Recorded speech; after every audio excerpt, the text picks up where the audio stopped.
E aí pessoal, espero que todos estejam bem.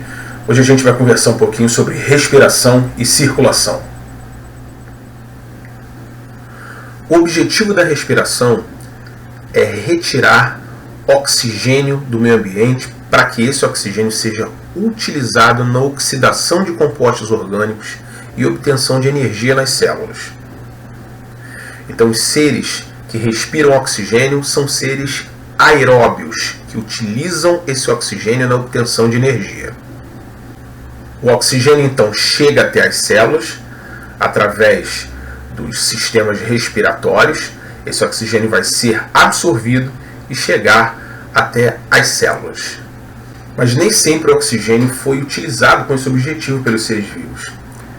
Na verdade, milhões de anos após a vida já ter se formado, já existia uma diversidade de organismos unicelulares na Terra, no planeta, e uma das características da atmosfera terrestre era a ausência de oxigênio, que aliás é um gás extremamente tóxico, porque o oxigênio é muito reativo. O oxigênio, na forma de gás oxigênio, é extremamente reativo e por isso tóxico para os seres vivos.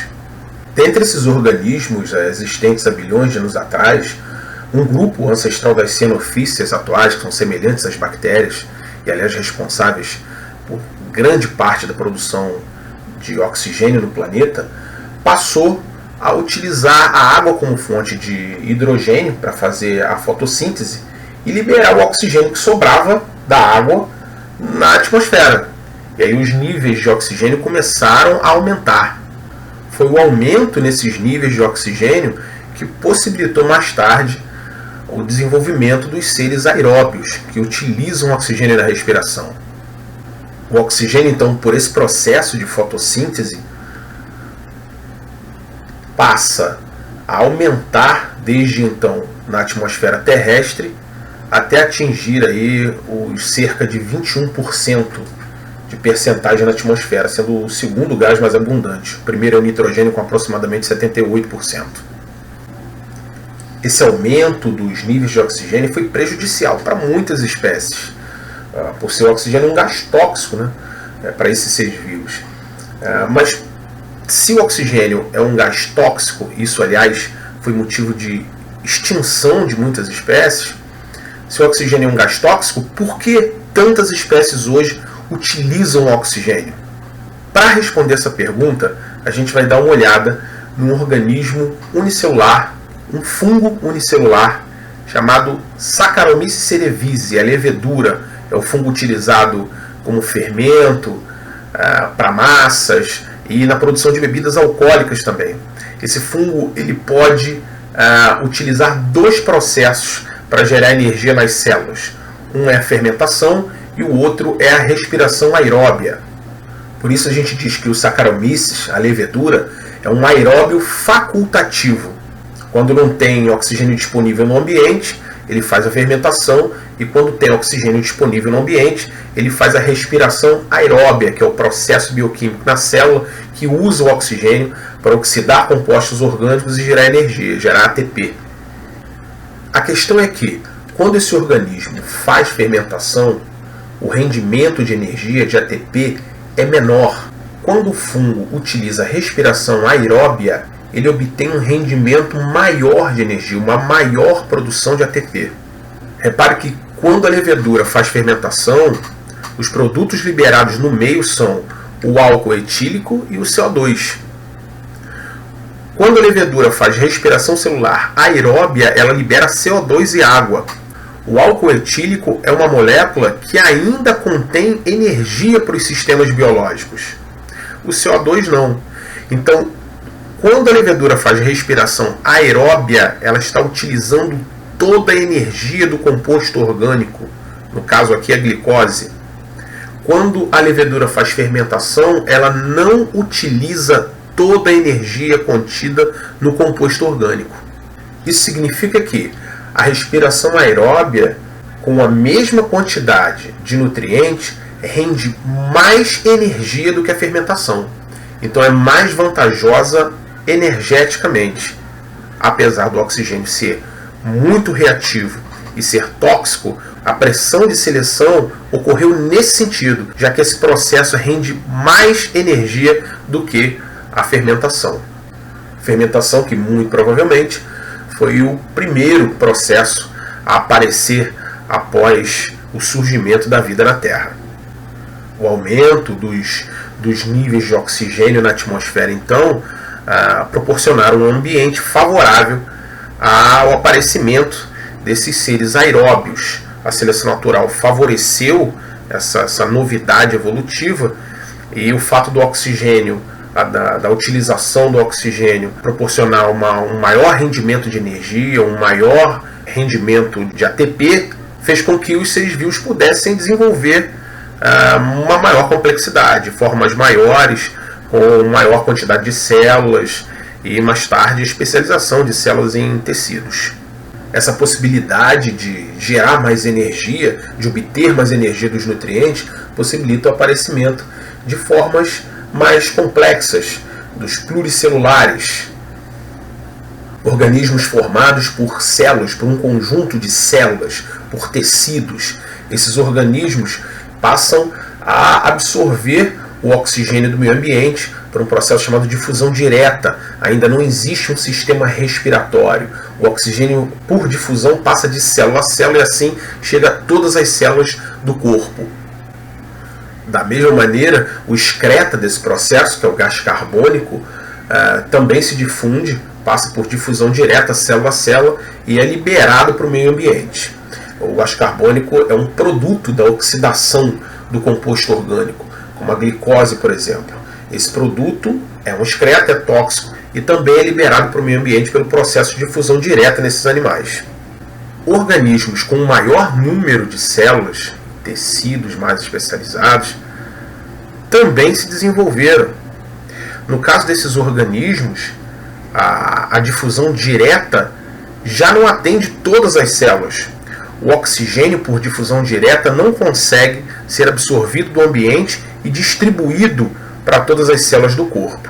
No caso desses organismos, a solução evolutiva foi o surgimento de um sistema que pudesse facilitar essa passagem do oxigênio para as células. Os sistemas respiratórios funcionam para retirar o oxigênio do ambiente, seja esse oxigênio na atmosfera, seja esse oxigênio dissolvido na água. Esse sistema tem como objetivo absorver o oxigênio. Como esses organismos mais complexos possuem um número muito grande de células, que não pode ser atendida por uma difusão direta, esses sistemas contam com uma integração com um sistema de transporte, que é o sistema circulatório. Uma das funções do sistema circulatório nos vertebrados, como nós, é transportar substâncias pelo corpo, promover essa comunicação dos órgãos e sistemas do corpo.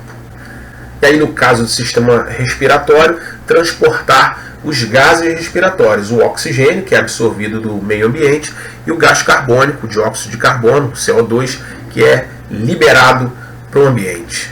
O sistema circulatório, então, absorve o oxigênio captado pelo sistema respiratório e distribui o oxigênio para os tecidos e células do corpo.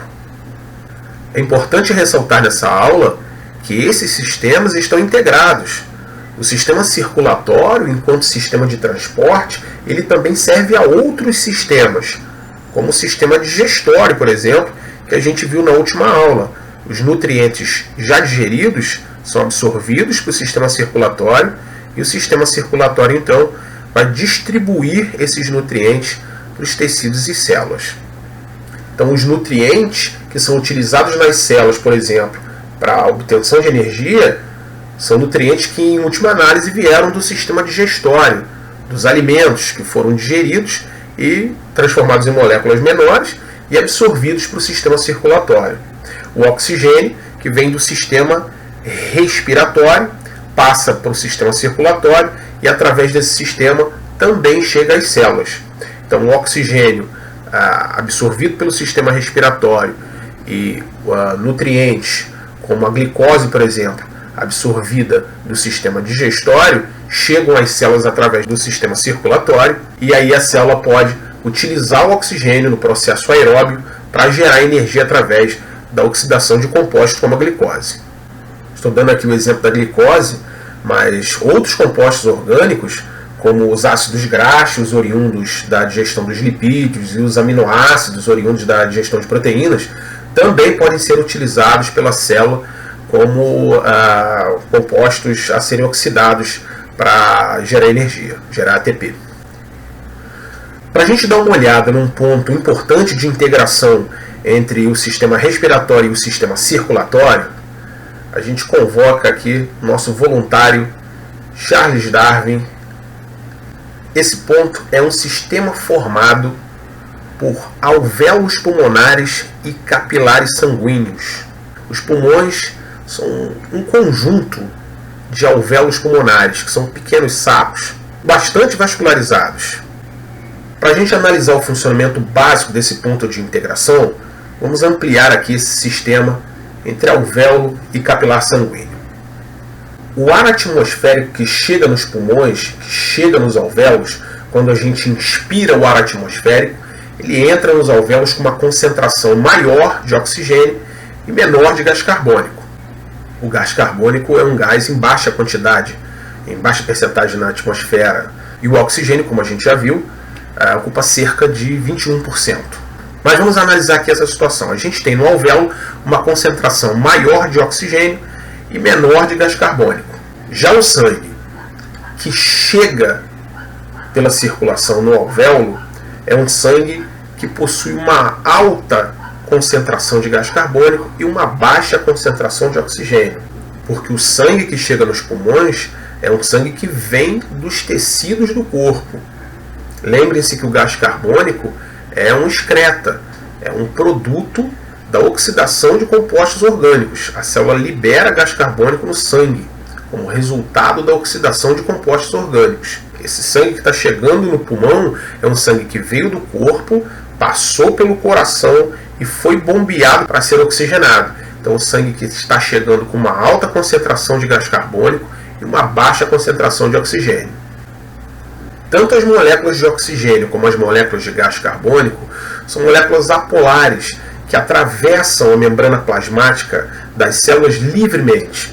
Então, a parede dos alvéolos e a dos capilares são atravessadas por essas moléculas livremente. E essas moléculas possuem energia cinética, elas possuem movimento, e esse movimento é aleatório, elas se movimentam em todas as direções.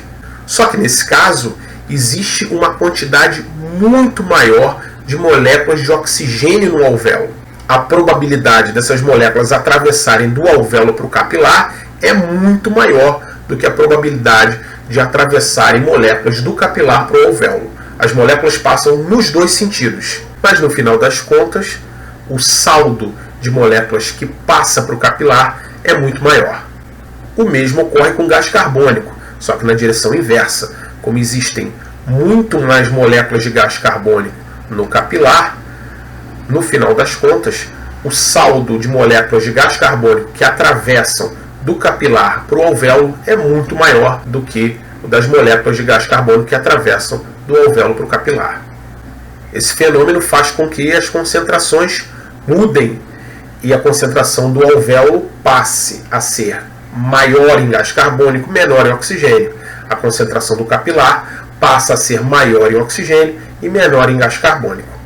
Então, o ar que sai dos pulmões sai com uma concentração muito maior de gás carbônico e o sangue que sai dos pulmões sai com uma concentração muito maior de oxigênio. Esse sangue, então, volta para o coração e do coração, sangue já oxigenado, vai ser bombeado para todas as células do corpo. O objetivo dessa breve aula foi dar uma visão geral e integrada desses sistemas, para que você tenha isso em mente quando estudar o material da apostila e no contato com seus mediadores. Obrigado pela atenção de todos e até a próxima.